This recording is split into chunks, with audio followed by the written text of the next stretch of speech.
welcome to Cerita Alfi 5 Minute in My Experiences.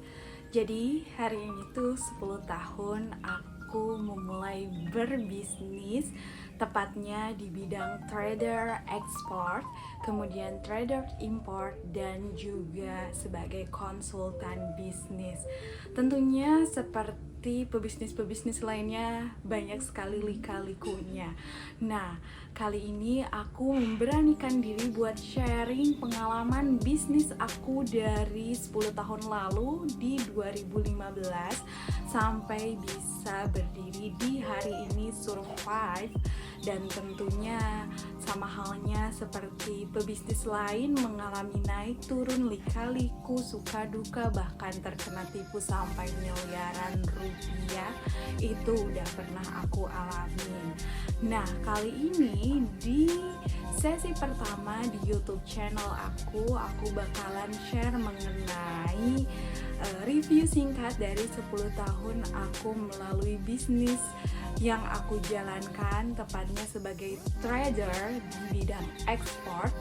Salah satunya aku ingin share dulu tentang gimana sih cara memulai awal aku berbisnis itu. Jadi sebetulnya 2014 lalu itu aku lulus diploma 3 alias D3 dari salah satu kampus negeri di Jakarta Selatan. Saat itu kebetulan aku ambil jurusan International Trade atau perdagangan internasional, dimana jurusan itu masih sangat jarang ya di kampus-kampus lain yang fokusnya itu memang untuk di bidang ekspor import. Beruntungnya aku saat itu aku bisa ambil jurusan itu sebetulnya terinisiasi dari kakak aku yang memang lulusan dari jurusan tersebut dan kampus yang sama juga. Nah, sehingga aku tuh punya cita-cita ya kalau nggak jadi dokter aku harus jadi pebisnis, tentunya pebisnis internasional saat itu. Aku tulis waktu itu di buku catatan aku pengen masuk jurusan kedokteran, kalau enggak masuk jurusan perdagangan internasional, dan akhirnya dreams come true. Nah, akhirnya di 2014 itu sebelum lulus, alhamdulillah aku udah dapet kerja di freight forwarder. 10 tahun yang lalu nama freight forwarder itu masih sangat asing di kalangan publik. Masih bertanya-tanya apa sih itu freight forwarder dan lain sebagainya. Tapi aku nggak akan bahas di sesi ini, aku akan bahas di sesi selanjutnya. Jadi pertama kali aku kerja tuh memang di freight forwarder di daerah Pasar Minggu, yang kebetulan sekarang itu kantornya menjadi kantor perusahaan aku juga.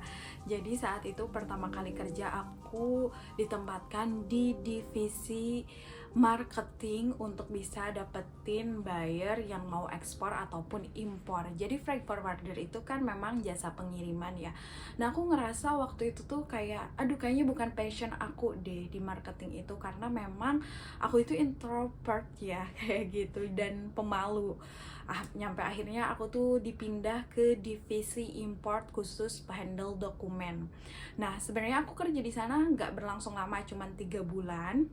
Kemudian aku pindah ke salah satu perusahaan franchise gitu, yang memang untuk mengelola perusahaan-perusahaan yang memiliki franchise. Kebetulan aku sebagai business support.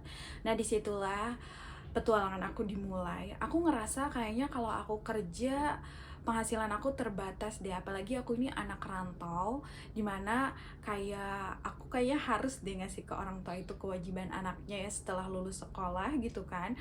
Nah, nyampe akhirnya aku mikir kayaknya aku harus punya bisnis deh, nggak hanya sebagai budak corporate aja. Ini disclaimer dulu, mau jadi budak corporate, mau jadi pegawai ataupun pengusaha itu sama aja sebetulnya. Tapi ini pemikiran aku saat itu, kayaknya aku harus punya pendapatan lain. Sampai akhirnya di 2014 akhir itu tanpa sengaja aku ketemu salah satu pengusaha dari Korea yang dikenalkan oleh, jadi aku punya temen aku itu punya bapak. Nah, bapaknya itu ngenalin ke aku karena dia tahu aku expert atau kuliahnya itu di bidang international trade alias ekspor impor, akhirnya dikenalkan lah. Nah, di situ aku dipercaya untuk urus ekspornya kayak gitu, dari mulai legalitas usahanya sampai itu barang kekirim ke Korea kayak gitu. Saat itu aku masih ingat pertama kali aku ekspor yang namanya daun sirsak, dan akhirnya berhasil. Tapi itu nggak berlangsung lama karena secara gagasan dan pemikiran kita agak sedikit kurang cocok. Pada akhirnya di Januari 2015 itu aku coba usaha yang namanya usaha clothingan baju, tapi ternyata nggak berlangsung lama. Sampai di bulan Februari itu aku akhirnya memutuskan untuk jualan keripik singkong dan olahan singkong, termasuk juga ngembangin usahanya bapak aku yaitu herbal. Dan di Mei itu aku juga memutuskan untuk menjadi konsultan bisnis sekaligus trading ekspor impor. Di April tepatnya, baru di Mei itu aku buat CV atau badan usaha bareng kakak aku saat itu. Nah, kurang lebih sih perjalanan awalnya itu seperti itu.